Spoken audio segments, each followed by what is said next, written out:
Okay guys, तो जो free body diagram हमने अभी करना सीखी है, इसको हम उसी प्रॉब्लम को सॉल्व करने के लिए यूज़ करते हैं. Let's suppose there is a fixed crane which is holding a crate of 2400 kilogram, and the center of gravity of the crane is G and the mass of the crane is 1000 kilogram. So what we have to do, we have to find the reactions at A and B. So सबसे पहले हमारे पास जो data है वो mass of crane हमारे पास 1000 kilogram है, mass of crate 2400 kilogram है, pin at A and rocker at B. So उन्होंने स्पोर्ट्स की टाइप हमें इस सवाल में बता दी गई है, क्वेश्चन में बता दी गई, that is a pin support at A and a rocker support at B. कई दफ़ा हमें ये स्पोर्ट्स की टाइप नहीं बताई जाती, तो हमें फिगर देख के ही पता करना पड़ता है कि हमें कौन सी स्पोर्ट्स लगानी पड़ेगी.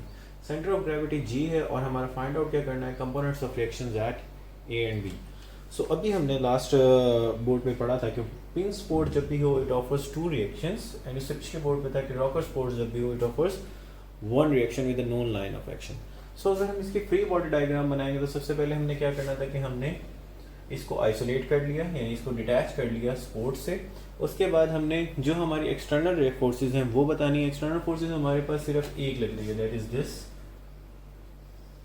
It is 2400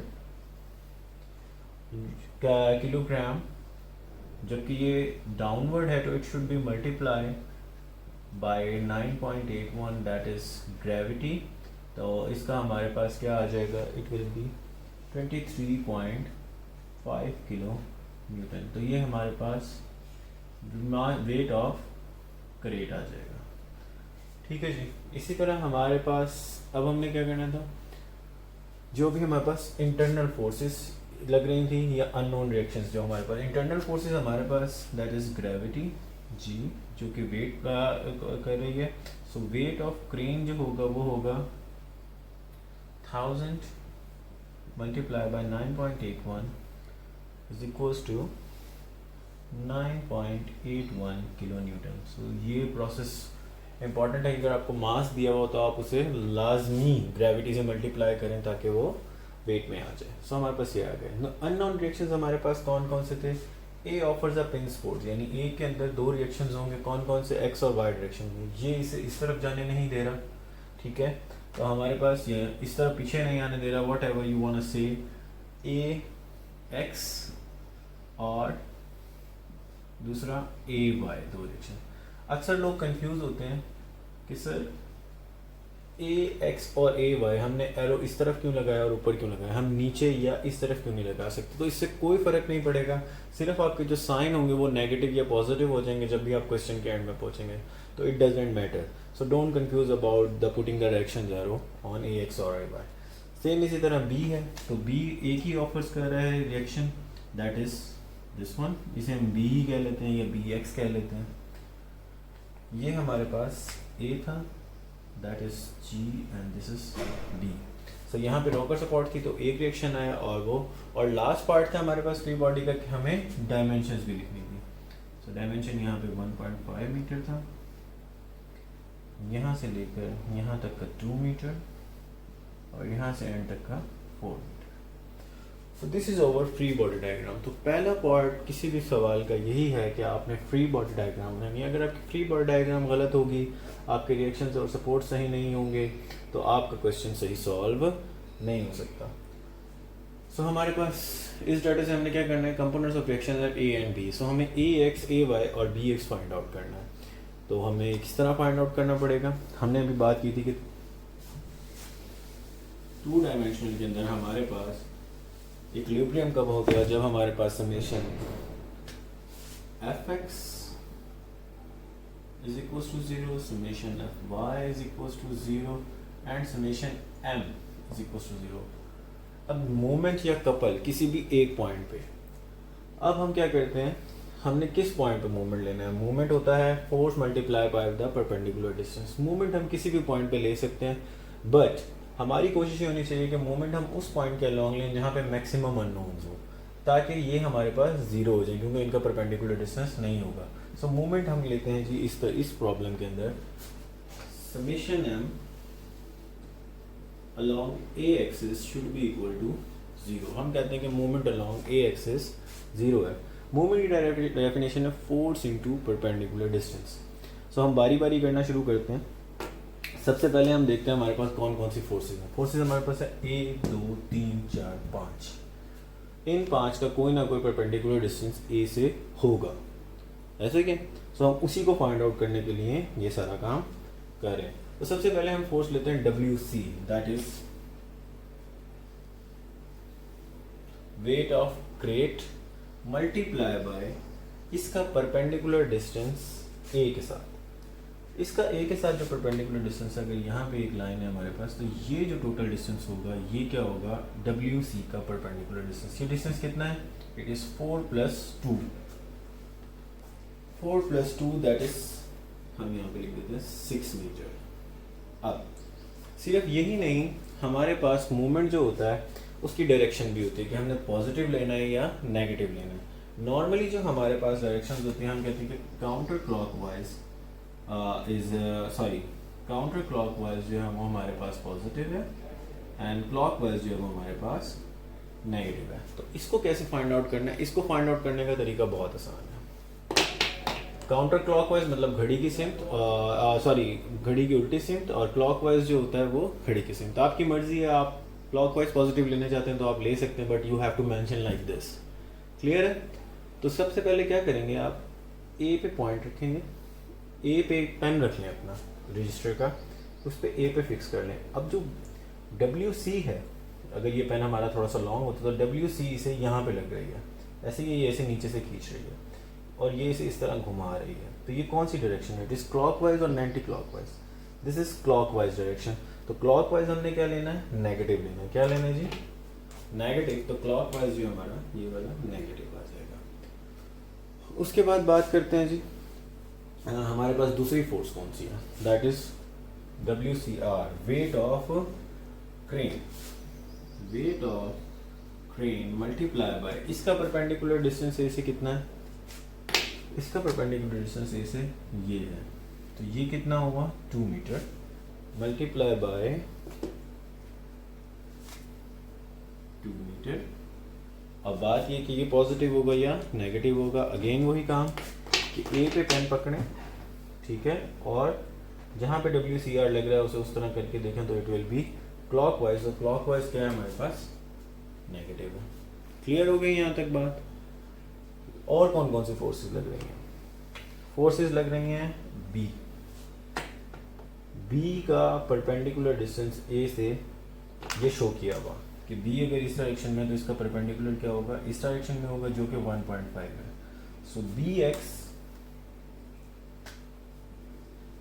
multiply by 1.5। अब BX पॉजिटिव होगा या नेगेटिव होगा, वही काम, सिर्फ अपने पेन की डायरेक्शन इस तरह पकड़ लें, ए पे पेन पॉइंट पे फिक्स रखें और बी की डायरेक्शन से, बी जहाँ पे लग रहा है उसे उंगली से लगाएं तो it will B anti clockwise. ये घड़ी की उल्टी सिमत घूम रहा है तो इट इज पॉजिटिव और इज इक्वल। इसके बाद कौन सी फोर्सेस रह गई हैं, 2। बट AY और AX जो है वो A से पास आउट कर रही हैं, और जो चीज़ जिस पॉइंट से पास आउट कर रही होती है उसका कोई परपेंडिकुलर डिस्टेंस नहीं होता, इसलिए AX और AY का परपेंडिकुलर डिस्टेंस 0 है। इनका इसलिए इनका कपल क्या होगा, मूवमेंट क्या होगा, वो 0 होगा।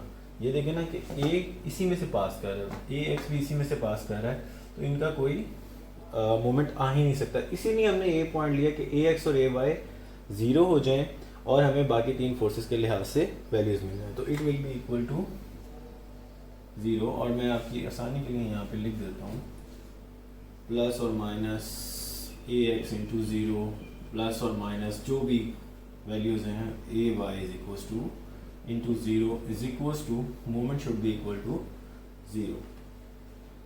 तो हमारे पास बचा क्या, वेट ऑफ क्रेन हमारे पास था -23.5 kilo newton multiply by 6 metre weight of crate था ये। वेट ऑफ क्रेन हमारे पास था 9.81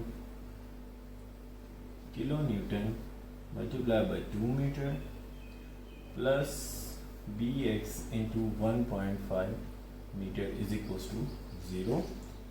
ये हमारे पास इक्वेशन आ गई। इसको हम सॉल्व करेंगे तो हमारे पास BX की वैल्यू आ जाएगी, और BX जो है वो हमारे पास क्या आता है, बी एक्स की वैल्यू आती है जी प्लस 107.1 किलोमीटर। अब ये ऑटोमेटिकली पॉजिटिव में आई है, इसका मतलब हमने बी का जो एरो लगाया है वो सही लगाया है। बी का एक ही कंपोनेंट है क्योंकि ये रॉकर सपोर्ट थी, तो B x is equal to B आप लिख सकते हैं, इट डजेंट मैटर। तो हमारे पास क्या था, बी एक्स की वैल्यू आ गई। ना हम दूसरी इक्वेशंस पे जाते हैं। Let's suppose summation F x is equal to 0। ये जो फोर्थ इक्वेशन है, नॉर्मली पहले हम छोटी क्लासेस में क्या करते थे, एफ एक्स और एफ वाई पहले सॉल्व करते थे, वो भी ठीक है, लेकिन मूवमेंट पहले सॉल्व करने से हमारे पास अननोन वैल्यूज पहले ही आ जाती हैं और फिर आगे हमें आसानी रहती है। So F x is equal to 0 का मतलब है कि एक्स एक्सिस में जितनी फोर्सेज लग रही हैं उन सारों का सम लेना है आपने। एक्स एक्सिस में सिर्फ ए एक्स और बी एक्स लग रही हैं, बाकी ए वाई डब्ल्यू सी आर और डब्ल्यू सी जो है वो वाई एक्सिस में लग रही हैं। सो इट इज़, दोनों की डायरेक्शन हमने एक ही लिखी हुई है, तो A X plus B x is equals to 0 और A X is equals to negative B X, that is A X is equals to -107.1 kilo newton. अब इसका साइन नेगेटिव आया, इसका मतलब है इसकी डायरेक्शन हमने गलत बनाई है। इसकी डायरेक्शन इस तरफ नहीं होनी चाहिए थी, बल्कि इसकी डायरेक्शन एरो इस तरफ जाना चाहिए था। क्लियर है? तो एरो गलत लगने या सही लगने से कोई फर्क नहीं पड़ता, ये आप बाद में भी सेट कर सकते हैं या इनकी करने की ज़रूरत भी नहीं है। आप एक नेगेटिव शो आ रहा है, इसका मतलब है जो डायरेक्शन आप दिखा रहे हैं उससे ऑपोजिट डायरेक्शन में। क्लियर है? सो आप चाहे एरो उस तरह बना लें और नेगेटिव लिख दें, ठीक है, या एरो इस तरफ करके इसे पॉजिटिव कर दें, इट डजेंट मैटर। लास्ट हमारे पास रह गया जी summation F Y is equal to 0। F Y के एक्सिस में कौन कौन सी फोर्सेस लगनी है, अगर हम ऑफसाइड पॉजिटिव लेते हैं तो ए वाई पॉजिटिव हो गया, minus W crane minus weight of crate is equal to 0। B x और ए एक्स जो थे वो एक्स एक्सिस में थे, इसका मतलब है ये यहाँ पे नहीं आएंगे। सो हमारे पास A Y is equal to weight of crane plus weight of crate, that is equal to weight of crane हमारे पास क्रेट हमारे पास क्रेन है 9.81 plus 23.5 and these both are in kilo newton. So A Y is equal to plus 33.3 kilo newton. So ये हमारे पास value positive में आई है, इसका मतलब हमने ए वाई की डायरेक्शन जो है वो बिल्कुल ठीक दी थी।